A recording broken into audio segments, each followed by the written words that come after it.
Sa pag-meeting sa mga apostoles nga gihisgutan sa unang pagbasa, ang usas mga starring didto mao ang atong patron si Santiago. Maoy ni final og istorya kay siya may leader sa simbahan sa Jerusalem. Didto man sila nag-meeting og ang gamay nga kontrobersiya nga ilang sulbad mao ang pagdesisyon kon ipatuman ba ang palisiya nga gituman sa mga Hudiyo nga magpatuli gyud ang mutuog Ginoo kinahanglan tinuli, circumcised. Nya kay ang mga pagano wala man sila ana. Mao to nga ilang gipamalandungan, sugo ba nis Ginoo o sugo sa tao. Nga ilang napamatud-an nga kana diyang pagka tinuli nga physical sugo ra gid na sa tao, cultural. Mao tong ningon sila dili nato papasanon og bugat nga palasonon ang mga magtotoo. Nya kanus-aman mo bugat ang palasonon sa usa ka tawo kun ang imong gusto nga dili niya gusto imong ipamugos niya. Tanawa ka ng banag asawa, niyang asawa na siya gusto. Ang bana nasa siya iyang gusto, niya di magkaparihas. Niya ipamugos sa asawa ang iyang gusto nga sundon sa bana. Niya ang bana sad iya sang ipamugos ang iyang gusto nga sundon sa asawa. Unsay resulta? Kibaw na mo istubag. Karon ang atong mga politicians kinsa may kusog ang mamugos gyud sa ilang gusto, ang Duterte's group, Marcos group o Pinklawans group. Kana bang ilag yung ipatuman ba? Gusto nila nga ang ilag yung gusto mo matuman. Ato nang panidaan kay kanang mga tawhana ingon ana di gid na sila angayan nga muda og katilingban.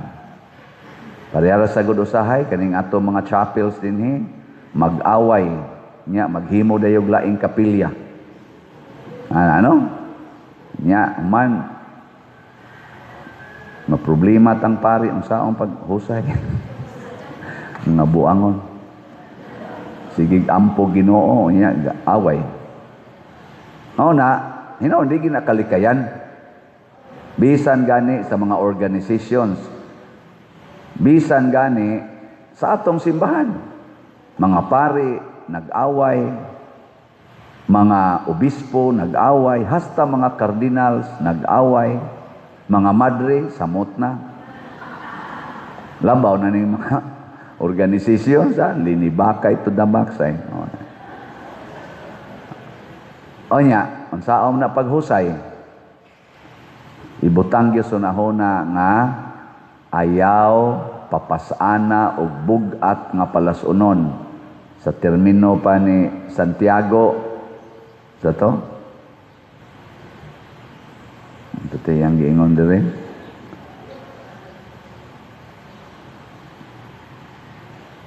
Ang akong hunahuna mao nga dili nato samukon ang mga dili Hudiyo nga midawat sa Dios. Ang importante lang yun nga midawat sila sa Dios. Ayaw nilang sila samok-samukaan ng mga cultural.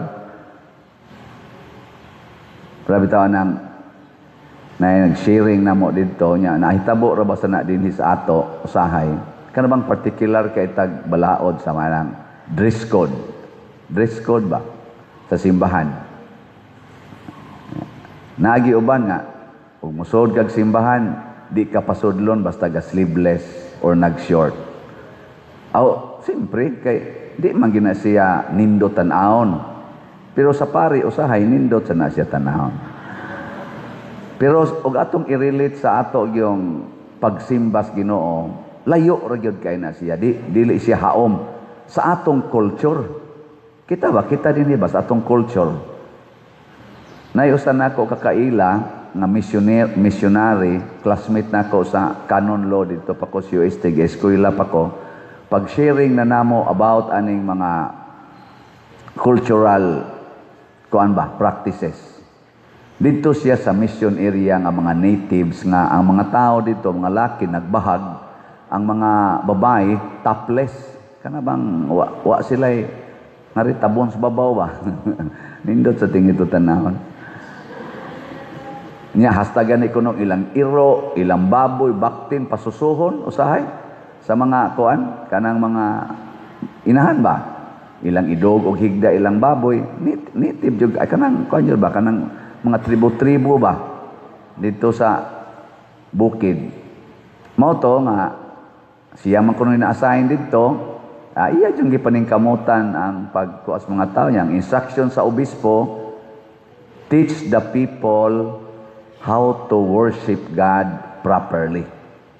Yan, abot na to nga nagpista na sila, ni-instruct na sad kuno ang obispo nga let the people kana ganing wear their formal attire.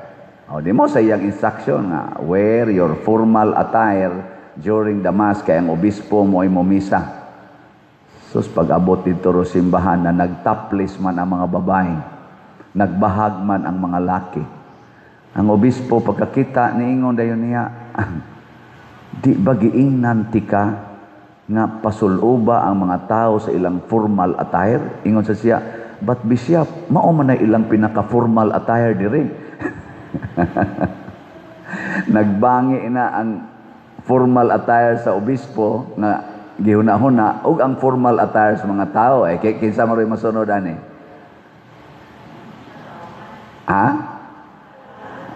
May mag-obispo mo.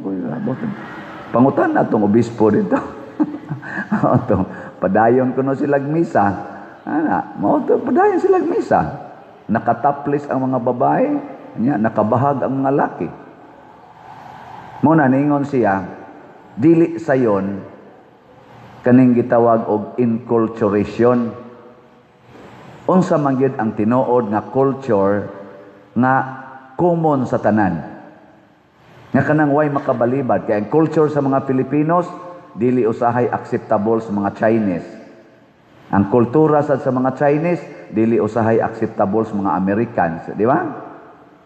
Lain-lain man tag kultura bikaron unsa man kulturaha ang common sa tanan.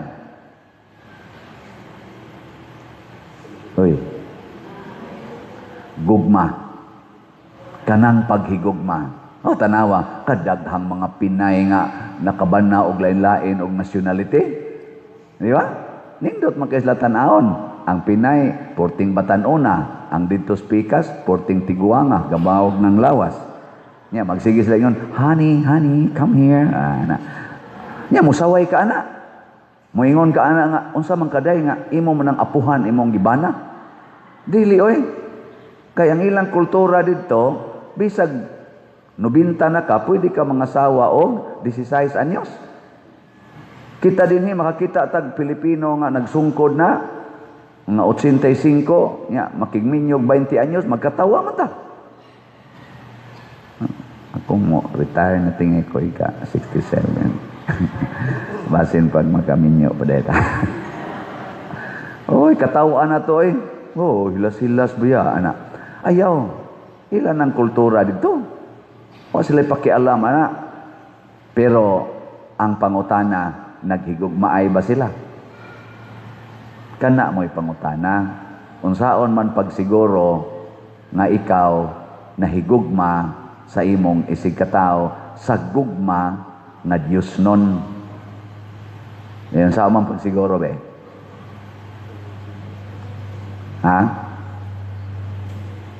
Matod pa diri ni Kristo, pabilin kamo sa akong gugma.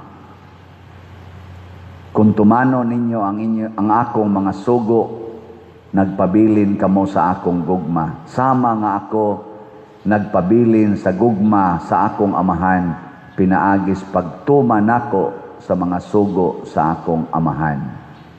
Ngunay pinaka main instruction, pabilin kamo sa akong gugma.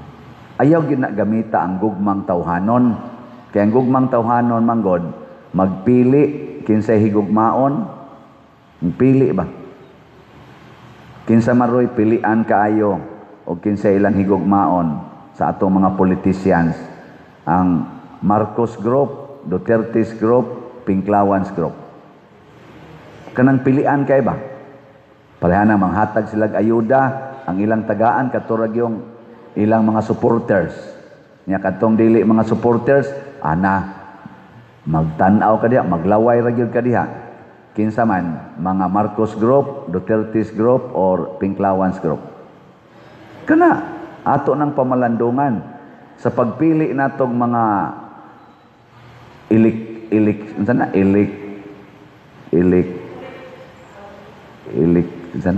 iliktahonon. Kana bang ato bang i-elect ba butaranan? Sa pagpili nato atong butaranan, puhon kay hapit na ra ba? Ato ginang tan-aon nga ang atong gipili kamaong mohigugma sa tanan nga mga Filipinos. Kana bang inigdaog niya, wala na'y kolor-kolor, wala na'y partido-partido. Kay panahon raman tos eleksyon, nya kinsay gibutaran, kinsay gituboy, ikaw nga gipalingko diha, ang tanang tao imo na nang atimanon. Plus nako, pari ko, daghan man gyud dinhi ang wa kauyon sad nako. Klaro anang inyong mga naw. Daghan oy. Kay og nakauyon pag yun mo nako, namalit gid unta mo raffle ticket kamo ang tanan. Og nakauyon gyud ba kanang bisan sa ato mga online parishioners, naidaghan nga mo view nako. Kaning akong YouTube, kanang gipang reel man ko diha, gipang TikTok ang ako mga humili. Daghan man ang mo view diha, pero dili tanan nakauyon. Nya sa mga nakauyon kunuhay kanang mo like di sa tanan diha mutuman sa akong gisulti. Naipipila ra gyud tan-aw nako wa gani kaabot 10% sa tanang nag-view kay ang ako gurong subscribers ato pa makadawat kina sila sa atong daily nga messages or kaning atong gi-upload na misa, homily. Pero sige man tag-ingon pamalit mo og raffle ticket 200 pila ni kabok atong kuan subscriber 291,000. Og mamalit lang na sila og raffle ticket tag 200 ra ng raffle ticket gud og kanang 291,000 mamalit nag raffle ticket tagsa lang ka raffle ticket kada semana. Imagine na pila ka raffle tickets ang atong madawat inig tapos sa buwan sa Mayo. Pila man ka? Uy, tubag. Tubag ba? Di mo ka mo compute. 291 times 4. Pila man na?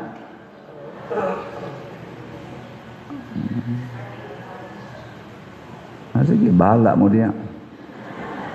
So sa upat lang kasimana, musubra na unta sa 1 million ka kuan. Raffle tickets. Ang mahalin. Sa upat lang kasimana. Pero karon mga upat na takasimana, 8,368 pa atong halin. Dako-dako na ni siya, pero layo kayo 291. Oy, nga naman, tungod kay na ay daghan nga di gyud tinuod nga nahigugma. Lingi ay mong tupad, tinuod kang nahigugmang padersyano. Tinuod yun ka, nahigugma padersyano. Nya unsa may buhaton kung tinuod mong nahigugma ni padersyano, palit yung raffle ticket. Ayaw kayo lisod-lisuras padersyano balik-balik og kuan. Sige, yaw-yaw. Pero di sa ko mapulan og yaw-yaw nganuan. Kamong tanan ako naman mong gihigugma. Maging sino ka man, mamahalin kita. Kanindot unta ko ng ato mga politicians ingon di man gitingali perfect, pero at least ba ang ilang panglantaw padantan iglingkod sa presidente, ang iya nang hunahuna tanang Filipinos akong alagaran, dili lang ang akong mga kaliwat, dili lang ang akong mga barkada, dili lang ang akong mga partido. Iniglingkod sa mga congressmen, ang tanang yung Filipinos mo'y akong alagaran, dili lang ang akong distrito, Dili lang ang ako mga supporters, mausad ang mga senador, mausad ang mga gobernador, mausad ang mga mayor, hangtod sa kapitan, ang tanan nga naa sa akong barangay akong alagaran. Ang kapitan, dili kay pilion lang niya, putlan pagyus kurinti katong tuang. Wa mo butar, putlan pas tubig usahay sa mayor, kadtong wa mo butar. Ang kadto ditong nainibutar niya, himuan niya karsada, ipakongkrito pa. Ang katong wa, siging request, nangagisi na lang papel, wa gyud aksyon ni.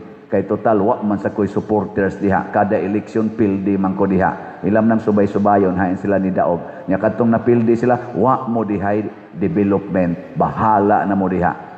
Uy, mga animal mo. Kay kana mga animal, magpili ra na. Tanawa na mga iro, di ba? Og barkada sila o magkuyog, og laing iro paghuton. Mausan ng mga manok, barkada sila magkuyog, laing manok labkan, di ba? Lingay mo tupad, ing na animal ka? Ing na ba? Na animal? Oh, we are human beings. We know how to love. Pero atong isaka ang atong way of loving. Let us love each other the way Jesus loves us. Muna ingon siya, paghigugma ay kamo, sama sa akong paghigugma kaninyo. Ngaway pili. Di ta magpili. Muna si Santiago, ningon siya, di nato lisod-lisoron, hasulon, ang mga nituos Ginoo. Last na lang lingi sa imong tupad. Ning na, dili na tika lisod-lisoron. Ingna ba? Ingna. Dili na gyud tika lisod-lisoron. Kaning ato mga project din, o inyo lang yung tagaag suporta, mopalit na mo tanan og slot, kamong tanan nga territorial o online parishioners. Usa lang ka slot inyong paliton. Kutob karong July 25. Nya, mas maayo, kada semana, palit lang mo usa ka slot, hangtod July 25. Nindot kay mahitabo. Nga naman, unsa may atong mga projects din atong bell tower. Atong bell tower. Ato na naron gibuhat, murag naa na naron sa mga 80%. Nya, ang atong adoration chapel, murag naa na naron sa mga 50% siguro. Ang ato usad nga CR, naa na sa mga 20% karon. Or hain na nanda mo ginana tingali nya ang wapa na to masugdi kanang atong buta pumero ato na nang gubuon kay hazard na kaayo nya atong himuon na dihang alley or walk of apostles. 0% pa na nya ang atong sunod na projekon kining atong mga lingkuranan ato ning ilisan 0% pasad ni nya og napagitay maghimo ta diha kanato mga plaza himuon tanan na dihang parking area nya karing pikas atong himuon nga mortuary mao sa na siya mahitabo 0% pa na nya human ana maghimo tag dako nga activity center diri sa Loyo Apostolic sana activity center wa nay mapakita ana de kana 0% pa sana. Nya, magtukod pagitag bag-ong kumbinto. Kanang tanan, dali ra kay ni mahitabo, basta mo palit mo raffle ticket, kausas-usa ka semana, hangtod karong July 25. Promise? O never?